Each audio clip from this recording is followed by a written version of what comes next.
Здравствуйте, уважаемые коллеги! Сегодня я проведу отчет о работе молодого специалиста за полугодие. Меня зовут Салабаева Мутат Улатовна.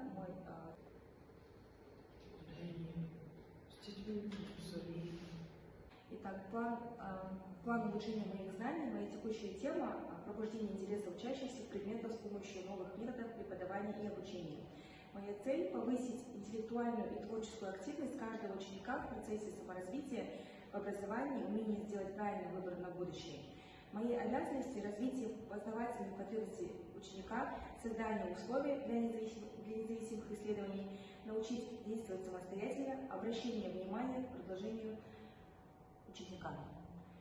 План улучшения моих знаний на теоретический период 23-24 год, исследования на тему пробуждения интереса учащихся предметов с использованием новых методов обучения, совершенствование теоретических знаний, сбор информации, учиться и изучать новые технологии.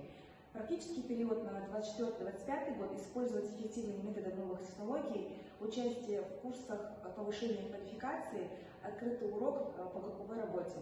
Обмен опытом на 25-26 год, опубликовать мои уроки в методических журналах в интернете. Участие в олимпиадах, улучшение деловых навыков, эффективно проводить творческие занятия с использованием новых методов.